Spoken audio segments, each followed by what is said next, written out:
ഇന്ന് ഈ സന്ധ്യയിൽ ദൈവവചനത്തിന് മുൻപാകെ നമ്മൾ വീണ്ടും ഒരുമിച്ച് വന്നിരിക്കുകയാണ്. അവിടുന്ന് നമ്മൾക്ക് വേണ്ടി തന്നെത്താൻ നുറുക്കി നമുക്ക് ഭക്ഷണമായി തീർന്ന കർത്താവാണ്. അവിടുന്ന് നമുക്ക് വേണ്ടി ജീവൻ നൽകി നമ്മെ വീണ്ടെടുത്തവനാണ്. നമ്മെല്ലാവരെയും ഈ വലിയ കൂട്ടായ്മയിലേക്ക് കർത്താവ് ക്ഷണിക്കുകയാണ്. അപ്രകാരമുള്ള ഒരു ക്ഷണമാണ് ശിഷ്യന്മാരെ സംബന്ധിച്ചിടത്തോളവും ഉയർത്തെഴുന്നേൽപ്പിന് ശേഷമുള്ള ഈ ദിവസങ്ങളിൽ നമ്മൾ ധ്യാനിക്കുന്നത്.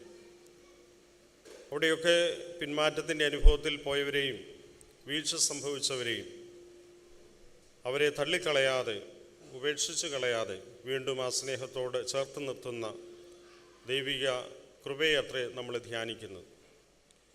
ഇന്ന് വായിച്ചതായിട്ടുള്ള ദൈവവചന ഭാഗങ്ങളൊക്കെയും ഈ ഞായറാഴ്ചത്തേക്കുള്ളതായ നമ്മുടെ ചിന്തകൾക്ക് ആധാരമായിട്ടുള്ള വിഷയത്തിൽ നിന്നാണ്. വിശുദ്ധ എവൻഗേലിയൻ ഭാഗമായിട്ട് വായിച്ചത് വിശുദ്ധ യോഹന്നാന്റെ സുവിശേഷം 21-ാം അധ്യായത്തിൽ നിന്നാണ്. ഉയർത്തെഴുന്നേറ്റ കർത്താവ് ശിഷ്യന്മാർക്ക് വീണ്ടും പ്രത്യക്ഷനാകുന്നു, 3-ാം പ്രാവശ്യം പ്രത്യക്ഷനാകുന്നതായ ഒരു അനുഭവം അത്രേ നമുക്കവിടെ വായിക്കുവാനായിട്ട് സാധിക്കുന്നത്. Gospel according to saint John chapter 21 verses 15 onwards. അവിടെ 3 പ്രാവശ്യം കർത്താവ് പത്രോസിനോട് ചോദ്യം ചോദിക്കുന്നു. അവനെ കൊണ്ട് ഉത്തരം പറയിപ്പിക്കുന്നു. ചോദ്യം ചോദിക്കുകയും അതിന് പത്രോസിൽ നിന്നൊരു മറുപടിക്ക് വേണ്ടി കാത്തിരിക്കുകയും ചെയ്യുന്നവനായിട്ടുള്ള കർത്താവ്. 3 പ്രാവശ്യം തള്ളിപ്പറഞ്ഞതായ പത്രോസിന് 3 പ്രാവശ്യം ആ സ്നേഹത്തെ സ്ഥിരപ്പെടുത്തുവാൻ വേണ്ടി വീണ്ടും തിബിരിയാസിൻ്റെ കടൽക്കരയിൽ ശിഷ്യന്മാർക്ക് പ്രത്യക്ഷനായി എന്ന് പറഞ്ഞുകൊണ്ടാണല്ലോ 21-ാമത്തെ അധ്യായം ആരംഭിക്കുന്നത്. നീ എന്നെ സ്നേഹിക്കുന്നു, നിനക്കെന്നോട് പ്രിയമുണ്ടോ എന്ന് വീണ്ടും വീണ്ടും കർത്താവ് പത്രോസിനോട് ചോദിക്കുകയാണ്. അവൻ പറയുന്നു, എനിക്ക് നിന്നോട് പ്രിയമുണ്ട്. 3 നിയോഗം അവിടെ നൽകുന്നതായിട്ട് നമുക്ക് കാണാൻ വെച്ചു. 3 പ്രാവശ്യം അവനെ നിയോഗിക്കുകയാണ്. എൻ്റെ കുഞ്ഞാടുകളെ പാലിക്കുക, എൻ്റെ ആടുകളെ പാലിക്കാം, എൻ്റെ കുഞ്ഞാടുകളെ മേയ്ക്കുക. പ്രിയപ്പെട്ട ശിഷ്യനായി അവനിലൂടെ ദൈവം എപ്രകാരമാണ് മഹത്വപ്പെടുവാനായിട്ട് പോകുന്നത് എന്ന് തുടർന്ന് കർത്താവിനോട് പറയുകയാണ്. നീ യുവാവായിരുന്ന സമയത്ത് നീ സ്വയം അരകെട്ടുകയും നിനക്ക് ബോധിച്ചയിടത്തേക്ക് നീ നടന്നു പോവുകയും നിനക്കിഷ്ടപ്രകാരം നീ നിൻ്റെ കാര്യാദികൾ നോക്കുകയും ചെന്നാൽ നീ വൃദ്ധനായി കഴിയുമ്പോൾ നിന്നെ മറ്റൊരാൾ നിനക്കിഷ്ടമില്ല, നിൻ്റെ അരകെട്ടി നിനക്കിഷ്ടമില്ലാത്ത ഇടത്തേക്ക് നിന്നെ കൂട്ടിക്കൊണ്ടുപോകും. ഇവിടെ അവനെ വീണ്ടും അവനോട് പറയുകയാണ്, നീ എന്നെ അനുഗമിക്കുക, യു ഫോളോ മീ. ഈ വലിയൊരു ആഹ്വാനം അത്രേ നമുക്ക് ഈ ദൈവവചനത്തിലൂടെ കേൾക്കുവാനായിട്ട് സാധിക്കുന്നു. ശിഷ്യന്മാരെ വിളിച്ചത് ഈ കർത്താവ് തന്നെ അനുഗമിക്കുന്നതിന് വേണ്ടിയാണ്. കടൽ തീരവും കടൽക്കരയുമൊക്കെ അവരുടെ ഈ വിളിയുടെ ഒരു പ്രത്യേക സ്ഥലമായി, ഒരിടമായി നമുക്ക് ദർശിക്കുവാനായിട്ട് സാധിക്കും. തുടക്കത്തിലും ഒടുവിലും ഒരുപോലെ നമുക്ക് ഈ കടൽ തീരം നമ്മുടെ മുൻപിൽ വരച്ചു കാട്ടുകയാണ്. ഈ തിബിരിയാസിൻ്റെ കടൽ തീരത്ത് വെച്ച് കർത്താവ് അവർക്ക് വേണ്ടി വീണ്ടും ഒരു പാഠശാല ഒരുക്കുകയാണ്. സുവിശേഷ ഭാഗങ്ങൾ വായിക്കുമ്പോൾ നമുക്ക് ആദ്യമേ ഈ സംഭവം വിവരിച്ചിരിക്കുന്നതായിട്ട് കാണാം. അതിൽ നിന്ന് വ്യത്യസ്തമാണ് ഈ ഭാഗം. അവിടെയുള്ള അധ്വാനത്തിൻ്റെ അനുഭവങ്ങളിൽ നിന്ന് അവർക്ക് ഒന്നും ലഭിക്കാതെ വരുമ്പോൾ അവരെ വീണ്ടും അതിനുവേണ്ടി കർത്താവ് പറയുന്നതായിട്ടുള്ള ഇടത്തേക്ക്, അധ്വാനത്തിൻ്റെ അനുഭവങ്ങളിൽ ഒന്നും ലഭിക്കാതെ പോകുന്ന അനുഭവങ്ങളിൽ നിന്ന് കർത്താവിൻ്റെ കൽപ്പനകൾ കേട്ട് മനുഷ്യരെ പിടിക്കുന്നവരാക്കുവാൻ അവരെ നിയോഗിച്ചയക്കുന്നതായിട്ടുള്ള കർത്താവ് ഇവിടെ ഇതാ വീണ്ടും ഒരു സമർപ്പണത്തിൻ്റെയും സ്ഥിരീകരണത്തിൻ്റെയും അനുഭവത്തിലേക്ക് അവരെ നയിക്കുകയാണ്. ഇവിടെ നമ്മൾ വായിക്കുമ്പോഴും പത്രോസിനെയാണ് പ്രധാനപ്പെട്ട ഒരു കഥാപാത്രമായിട്ട് നമുക്ക് മനസ്സിലാക്കുവാനായിട്ട് സാധിക്കും. സുവിശേഷത്തിലുടനീളം ഇങ്ങനെയുള്ള അനുഭവങ്ങളിൽ പത്രോസ് തന്നെയാണ് അവയിൽ മുമ്പനായിട്ട് നമുക്ക് കാണുവാനായിട്ട് സാധിക്കുന്നത്. ഇവിടെ പറയുന്നു, എന്താണ് പറയുന്നത്? നീ ഇവരിൽ, യോഹന്നാൻ്റെ മകനായ ശിമോനെ, നീ ഇവരിൽ അധികമായി എന്നെ സ്നേഹിക്കുന്നു എന്ന് ചോദിച്ചു. അതിന് മുൻപ് ഈ സംഭവം, ഈ വൃഥാപരിശ്രമത്തിൻ്റെ രാത്രിയുടെ അനുഭവങ്ങളിൽ നിന്ന് കടൽക്കരയിൽ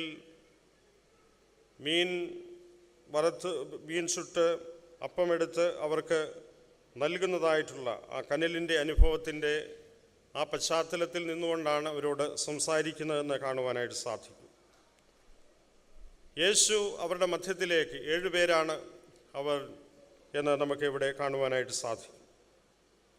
അവർ രാത്രി ഒന്നും പിടിക്കുവാൻ സാധിക്കാതെ പുലർച്ചെ വരെ അധ്വാനിച്ചതായിട്ടുള്ള 7 പേരുടെ അധ്വാനങ്ങളുടെ വിഫല ശ്രമങ്ങളുടെ ആ രാത്രിയിൽ നിന്ന് ഒരു സൂര്യോദയത്തിൻ്റെ പ്രത്യാശയുടെ ഒരു സൂര്യോദയത്തിലേക്ക് അവരെ നയിക്കുന്നതായിട്ടുള്ള കർത്താവിൻ്റെ ഈ ദർശനം ഇവിടെ നമുക്ക് കാണുവാനായിട്ട് സാധിക്കും. എന്നാൽ പത്രോസ് ഇവിടെ ഇതിനു മുൻപ് നമ്മൾ വായിക്കുമ്പോൾ അവൻ യേശുവാകുന്നു എന്നാദ്യം മനസ്സിലാക്കുന്നില്ല. എന്നാൽ അവൻ്റെ വാക്കിന് വലയെറിഞ്ഞതായിട്ടുള്ള സമയത്ത് പെരുത്ത മീൻകൂട്ടം ലഭിക്കുമ്പോൾ അത് കർത്താവാകുന്നു എന്ന് തിരിച്ചറിയുകയാണ്. അവിടെ പത്രോസ് യേശുവിനെ അഭിമുഖീകരിക്കാനായിട്ട് തയ്യാറാവുകയാണ്. താൻ നഗ്നനാകിയാൽ കടലിൽ ചാടി, അങ്കിയമേൽ ചുറ്റി കടലിൽ ചാടി എന്നാണ് നമുക്കിവിടെ കാണുവാനായിട്ട് സാധിക്കുന്നത്. നമുക്കറിയാം, ഉൽപ്പത്തി പുസ്തകത്തിൽ നമ്മൾ വായിക്കുമ്പോൾ അവിടെ ദൈവം ആദമിനെയും ഹവ്വയെയും ഏദൻ തോട്ടത്തിൽ ആക്കി. അവിടെ അവർക്ക് നഗ്നത തോന്നുകയാണ്, തങ്ങൾ നഗ്നരാണെന്ന് തിരിച്ചറിയുകയാണ്. അവരെന്താണ് ചെയ്തത്? അവർ ഒളിച്ചിരിക്കുന്ന അനുഭവത്തിൽ നമുക്ക് കാണുവാനായിട്ട് സാധിക്കും. അവരൊരിക്കലും ഈ ദൈവത്തെ കൺഫ്രണ്ട് ചെയ്യുവാനായിട്ട് സാധിക്കുന്നില്ല. തങ്ങളുടെ കുറവുകളെ തിരിച്ചറിഞ്ഞ് ജീവിതത്തിൽ ഒരു കൺഫ്രണ്ടേഷന് അല്ലെങ്കിൽ ഒരു അഭിമുഖീകരണത്തിന് ശ്രമിക്കുന്നില്ല ഈ ആദം. അതിന് പകരമായിട്ട് ഒളിച്ചിരിക്കുന്നതായിട്ടുള്ള അനുഭവത്തോടുകൂടെ അവൻ ദൈവത്തിൽ നിന്ന് അകലുന്നതായിട്ടുള്ള ഒരു അനുഭവത്തിലേക്ക് നയിക്കപ്പെടുകയാണ്.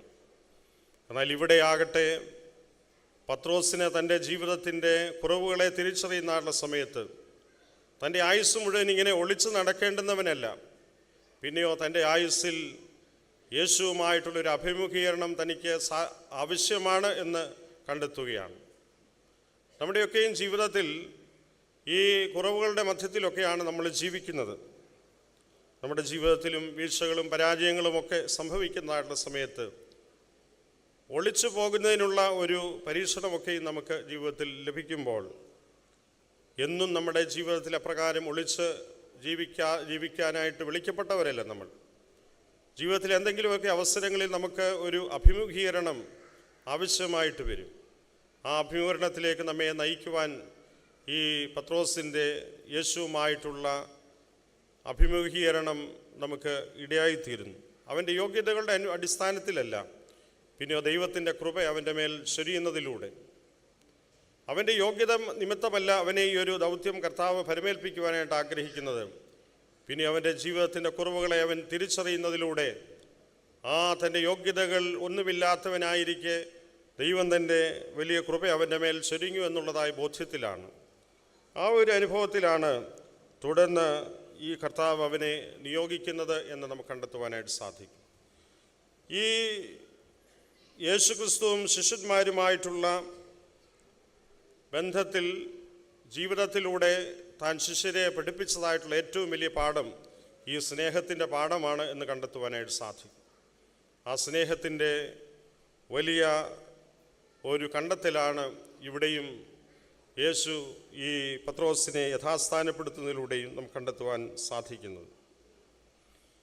ആ തിബരിയാസിൻ്റെ കടൽക്കരയിൽ നിന്ന് അവനെ വിളിക്കുന്നത് ശിഷ്യത്വത്തിൻ്റെ അനുഭവത്തിലേക്കാകുന്നു എന്ന് നമ്മൾ പറഞ്ഞുവല്ലോ. ഈ ലോകത്തിൻ്റെ പലതരത്തിലുള്ള ഓളങ്ങളുടെയും ചുഴികളുടെയും ഈ സംസാര സാഗരത്തിൻ്റെ ഒഴുക്കിൽപ്പെട്ട് അതിൽ നിവൃത്തിച്ച് ജീവിതത്തിൽ അന്നം കുറിക്കുന്നതായിരുന്ന ഒരു അനുഭവത്തെ അവിടെ നിന്ന് എഴുന്നേൽപ്പിച്ച് ജീവിതത്തിൻ്റെ സ്ഥിരതയിലേക്ക് അവനെ നയിച്ച് സ്നേഹത്തിൻ്റെ പാഠങ്ങൾ അവനെ പഠിപ്പിക്കുന്നതായിട്ടുള്ള കർത്താവിനെ എത്രയും നമുക്ക് കാണുവാനായിട്ട് സാധിക്കും. ആദ്യമേ വിളിച്ചതായിട്ടുള്ള സമയത്ത് ശിഷ്യന്മാരോട് പറയുന്നു, ഈ കടലിൻ്റെ അനുഭവത്തിൽ വെച്ച് തന്നെയാണ് ആഴങ്ങളിലേക്ക് വലയെറിയുവാനായിട്ട് പറയുന്നുണ്ട്. കടൽ തീരമെന്ന് പറയുന്നത് ഒരുപാട് കർത്താവ് ശിഷ്യന്മാരെ പല പാഠങ്ങളും പഠിപ്പിച്ചതായിട്ടുള്ള ഇടമാണ്. Launch into the deep. പലപ്പോഴും മനുഷ്യൻ ഉപരിതലത്തിൽ ഇങ്ങനെ പലതരത്തിലുള്ള സമ്മർദ്ദങ്ങളുടെ മധ്യത്തിൽ ജീവിക്കുകയാണ്. ഉപരിതലങ്ങളിൽ മാത്രം ജീവിച്ച് ജീവിതത്തെ അവസാനിപ്പിക്കേണ്ടി വരുന്ന മനുഷ്യരോട് ദൈവം എപ്പോഴും സംസാരിക്കുന്നത് ആഴങ്ങളിലേക്ക് വലയിറക്കുന്നതിന് വേണ്ടിയാണ്. ഈ മനുഷ്യ ജീവിതത്തിൽ നമുക്ക് പലപ്പോഴും ഉപരിതലങ്ങളിൽ മാത്രം ജീവിച്ച് അതിൻ്റെ കോളിളക്കങ്ങളിൽ നമ്മളുടെ ജീവിതം അവസാനിപ്പിക്കേണ്ടവരില്ല. നമുക്കറിയാം കടലിൻ്റെ അനുഭവം. അവിടെ തിരമാലകളും ഉപരിതലത്തിൽ ഒരുപാട് പ്രക്ഷുബ്ധമായിരിക്കുന്ന അനുഭവമാണ്. എന്നാൽ കടലിൻ്റെ അടിയിലേക്ക് നമ്മൾ ചെല്ലുമ്പോൾ അവിടെ എന്താണ് കാണുന്നത്? പ്രശാന്തതയാണ് നമുക്ക് കാണുവാനായിട്ട് സാധിക്കുന്നത്. അതുകൊണ്ടാണ് ആഴങ്ങളിലേക്കുള്ള ജീവിതം, ആഴപ്പെടേണ്ടതായിട്ടുള്ള ജീവിതത്തെ പറ്റിയുള്ള ഒരു ദർശനം അവർക്ക് നൽകിക്കൊടുക്കുന്നത്. ആഴത്തിലേക്ക് വലയിറക്കുവാനായിട്ട് പറയുമ്പോൾ യേശു ക്രിസ്തുവുമായുള്ള ബന്ധത്തിൽ ജീവിതത്തിൻ്റെ ആഴങ്ങളെ കണ്ടെത്തുവാനും ജീവിതത്തിൽ യഥാർത്ഥ മൂല്യം തിരിച്ചറിയുവാനുമായിട്ടുള്ള ഒരു ആഴപ്പെടൽ ആവശ്യമാണ്. ഇവിടെ കർത്താവ് അവരെ വിളിക്കുന്നത് ആ ജീവിതത്തിൻ്റെ ആഴപ്പെടലിൻ്റെ അനുഭവങ്ങളിലേക്കാണ്. സ്നേഹമെന്നുള്ളത് ഉപരിപ്ലവമല്ല എന്നുള്ളത് കർത്താവ് പഠിപ്പിക്കുകയാണ്. ഇന്നൊരു വൈകാരിക തലത്തിൽ മാത്രമാണ് പലപ്പോഴും സ്നേഹത്തെ കാണുന്നത്. ഈ അടുത്ത സമയത്ത് തന്നെ നമ്മുടെ പല യുവാക്കൾ, ഞാനോർത്ത് ഇപ്പോഴും ഇങ്ങനെയുള്ള കുട്ടികളുണ്ടല്ലോ എന്ന്, സ്നേഹമെന്ന് പറയുമ്പോൾ ചെറുക്കനും പെണ്ണും അങ്ങോട്ടും ഇങ്ങോട്ടും സ്നേഹിച്ചു, അവസാനം എന്താണ് സംഭവിക്കുന്നത്? ആത്മഹത്യക്ക് ശ്രമിച്ചതായിട്ടുള്ള 2 സംഭവങ്ങൾ ഈ അടുത്ത സമയത്ത് എൻ്റെ തന്നെ ശ്രദ്ധയിൽപ്പെട്ടു. അങ്ങനെയുള്ള ഉപരിപ്ലവത്തിലുള്ളതായ വൈകാരിക തലത്തിലുള്ളതായ ഒരു അനുഭവമാണ് സ്നേഹമെന്നുള്ളത്. പലപ്പോഴും മനുഷ്യൻ ധരിച്ചു വയ്ക്കുകയാണ്. ഒരാൾ തന്നെ സ്നേഹിച്ചില്ലെങ്കിൽ, അല്ലെങ്കിൽ സ്നേഹിക്കാമെന്ന്, അല്ലെങ്കിൽ എന്തെങ്കിലും തരത്തിലുള്ളതായ വാഗ്ദാനങ്ങളൊക്കെ കൊടുത്ത് അവിടെ പരാജയപ്പെട്ടു പോകുമ്പോൾ ഇനിയും ജീവിച്ചിരിക്കേണ്ട മറ്റൊരാളും തന്നെ സ്നേഹിക്കുന്നില്ല. ഒരാളുടെ സ്നേഹം പരാജയപ്പെട്ടു പോയാൽ മറ്റൊരാൾക്കും തന്നെ സ്നേഹിക്കുവാനായിട്ട് സാധിക്കുകയില്ല. തൻ്റെ ലോകം അവസാനിച്ചിരിക്കുന്നു, അസ്തമിച്ചിരിക്കുന്നുവെന്ന് ചിന്തിച്ചുകൊണ്ട് ജീവിതത്തിന് തന്നെ പരിസമാപ്തി കുറിക്കുന്നതായിട്ടുള്ള ആളുകൾ ഇന്ന് നമ്മൾ ജീവിച്ചിരിക്കുന്ന സമൂഹത്തിൽ നമുക്ക് കാണുവാനായിട്ട് സാധിക്കും. അത് ആഴപ്പെടേണ്ട സ്നേഹത്തിൻ്റെ അനുഭവങ്ങളിലേക്കുള്ള ഒരു അനുഭവത്തെ തിരിച്ചറിയാൻ സാധിക്കാതെ പോകുന്നത് കൊണ്ടാണ്. ആ ഉപരിപ്ലവമായ തലത്തിലുള്ള വൈകാരികമായ അനുഭൂതിയല്ല സ്നേഹമെന്നും, സ്നേഹമെന്ന് പറയുന്നത് ഒരു ഉത്തരവാദിത്വം ഏറ്റെടുക്കലാണ് എന്നുള്ളതും തിരിച്ചറിയുന്നതിൻ്റെ ഉള്ള ഒരു അനുഭവമാണ് ഇവിടെ കർത്താവ് പത്രോസിന് നൽകുന്നത്. Love is not something which is only superficial or an emotion. It is something deeper, understanding of oneself and to shouldering responsibility. മറ്റുള്ളവർക്ക് വേണ്ടി ഉത്തരവാദിത്വം ഏറ്റെടുക്കുന്നതായിട്ടുള്ള അനുഭവമാകുന്നു യഥാർത്ഥത്തിലുള്ള സ്നേഹമെന്ന് പറയുന്നത്. ഇവിടെ നീ എന്നെ സ്നേഹിക്കുന്നുവെന്ന് ചോദിക്കുമ്പോൾ അത് പത്രോസിനെ സംബന്ധിച്ചോളം ഒരു പരിപ്ലവമായിട്ടുള്ള തലത്തിലുള്ള ഒരു സ്നേഹത്തിൻ്റെ അനുഭവത്തിലേക്കല്ല, പിന്നെയോ ആഴപ്പെടേണ്ടതായ ഒരു സ്നേഹാനുഭവത്തിലേക്ക്, ജീവിതം ഒരു ഉത്തരവാദിത്വം ഏറ്റെടുക്കുന്നതിലേക്കാണ് സ്നേഹം കൊണ്ടെത്തിക്കുന്നത്. ക്രിസ്തുവിനോടുള്ള സ്നേഹം വ്യക്തമാക്കുന്നത് ആ സ്നേഹത്തിൻ്റെ അനുഭവങ്ങളിൽ ആഴപ്പെടുമ്പോൾ എൻ്റെ ആടുകളെ മേയ്ക്കുക എന്നുള്ള കർത്താവിൻ്റെ വലിയ ഒരു അനുഭവം അത്രേ, ആ ഒരു ഉത്തരവാദിത്വം ഏറ്റെടുക്കൽ അത്രയും പത്രോസിന് കർത്താവ് നൽകുന്നതെന്ന് നമുക്ക് കാണുവാനായിട്ട് സാധിക്കും. പിന്നീട് ഒരവസരത്തിൽ നമ്മൾ കാണുന്നുണ്ട്, കർത്താവ് കടലിന്മേൽ നടന്നു വരുന്ന സമയത്ത് അവിടെ എന്താണ് കാണുന്നത്? അവിടെ ഭൂതമാണെന്ന് ശിഷ്യന്മാർ ധരിക്കുകയാണ്. പത്രോസ് തന്നെയാണ് അവിടെയും കഥാപാത്രം. അവനോട് പറയുകയാണ്, നീ കടലിൽ നടന്ന് എൻ്റെ അടുക്കിലേക്ക് വരിക എന്ന് പറയുമ്പോൾ അവൻ ആദ്യം അതിനുള്ളൊരു സ്റ്റെപ്പ് എടുത്തു വയ്ക്കുന്നുണ്ട്. എന്നാൽ അവൻ തിരമാലകളെ നോക്കുമ്പോൾ എന്താണ്, അവൻ്റെ കാല് പതിയെ ആ ആഴങ്ങളിലേക്ക് പോവുകയാണ്. അവൻ നിസ്സഹായനായി നിലവിളിക്കുകയാണ്.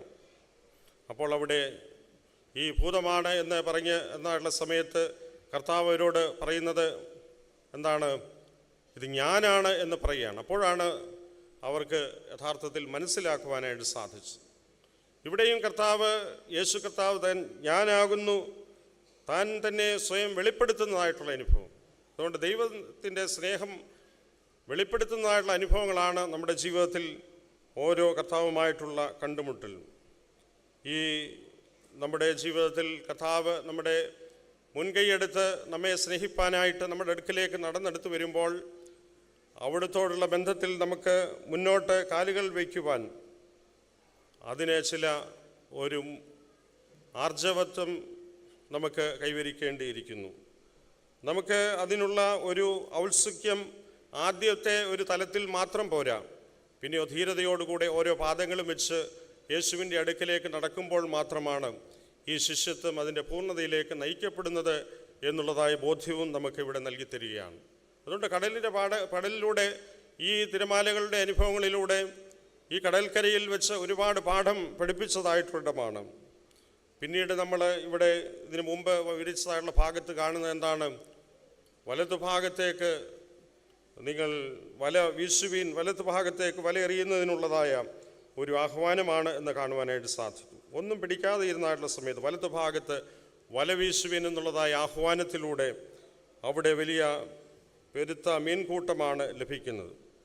ഈ ചുഴറ്റി വല എറിയുന്നതായിട്ടുള്ള സമയത്ത് ഇടതുഭാഗമെന്നോ വലതുഭാഗമെന്നോ വ്യത്യാസമില്ലാതെയാണ്, ഇടത്തും വലത്തും എല്ലാം വൃത്താകൃതിയിലാണ് ഈ വല വീശപ്പെടുന്നത്. എന്നാൽ എന്തുകൊണ്ടാണ് വലതുഭാഗത്ത് വല വീശുവീനെന്ന് പറയുമ്പോൾ ഇതൊരു യാന്ത്രികതയുടെ അനുഭവമല്ല, പിന്നെയോ ഇത് യഥാർത്ഥത്തിലുള്ള ബോധ്യതലങ്ങളിലൂടെയുള്ള ഒരു വലവീശലാണ് ആവശ്യമായിട്ട്. എന്നെ അനുഗമിക്കുകയും മനുഷ്യരെ പിടിക്കുകയും ചെയ്യുമെന്ന് കർത്താവ് പറഞ്ഞതായിട്ടുള്ള അനുഭവത്തിലൂടെ ഒരു ബോധ്യതലത്തിലുള്ളതായ ഒരു ജീവിതം നയിക്കേണ്ടത് ആവശ്യമാണ്. ഇതൊരു യാന്ത്രികമായിട്ടുള്ള ഒരു അനുഭവമല്ല, ബോധപൂർവമായ ചില തിരഞ്ഞെടുപ്പുകളാണ് യഥാർത്ഥമായിട്ടുള്ള സ്നേഹത്തിലൂടെ സഞ്ചരിപ്പാനും അതിൽ ആഴപ്പെട്ട ജീവിതം നയിക്കുവാനും ഒരു വ്യക്തിയെ പ്രാപ്തമാക്കുന്നത് എന്നുള്ളത് എനിക്ക് യാതൊരു സംശയവുമില്ല.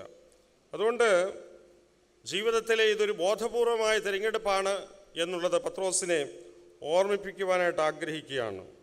അതിലൂടെയാണ് കൃത്യതയോടുകൂടെയുള്ള ഒരു ദിശാബോധത്തോടുകൂടെയുള്ള ഒരു പ്രവർത്തനം സാധ്യമായിത്തീരുന്നത്.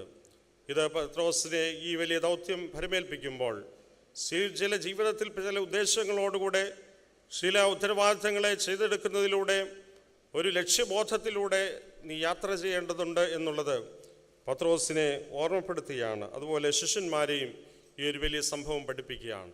നമ്മുടെ ജീവിതത്തിൽ ക്രിസ്തുവിനോടുള്ള സ്നേഹം വിധേയപ്പെടുന്നതായുള്ള അനുഭവമൊക്കെയാണ് നമുക്ക് ആരാധിക്കുന്നതായിട്ടുള്ള കർത്താവിനോടുള്ള ബന്ധത്തിലാണ് നമുക്ക് ജീവിതത്തിൻ്റെ മറ്റ് ആക്ഷൻസ് വ്യക്തമാക്കുന്നത്. കടപ്പാടുള്ള ഒരു ജീവിതമാണ്. ആരാധിക്കുന്നതിനുള്ള കടപ്പാട് വ്യക്തമാക്കുന്നത് ആ ക്രിസ്തു സ്നേഹത്തിൽ വസിച്ച് കർത്താവിനോടുള്ള സ്നേഹം നമ്മുടെ ജീവിതത്തിലൂടെയും പ്രവർത്തനങ്ങളിലൂടെയും നമ്മൾ വെളിവാക്കുമ്പോഴാണ്. എങ്കിൽ മാത്രമേ നമുക്ക് ആരാധിക്കുന്നവനോടുള്ള സ്നേഹം നമുക്ക് ജീവിതത്തിൽ പ്രതിഫലിപ്പിക്കുവാനായിട്ട് സാധിക്കുകയുള്ളൂ. നമ്മുടെ ജീവിതത്തിലൂടെ ക്രിസ്തുവിനോടുള്ള സ്നേഹം പ്രതിഫലിപ്പിക്കേണ്ട ഇടങ്ങളിൽ യഥാർത്ഥമായി അവയെ പ്രതിഫലിപ്പിക്കാൻ തക്കവണ്ണം നമുക്കിടയായിത്തീരണം.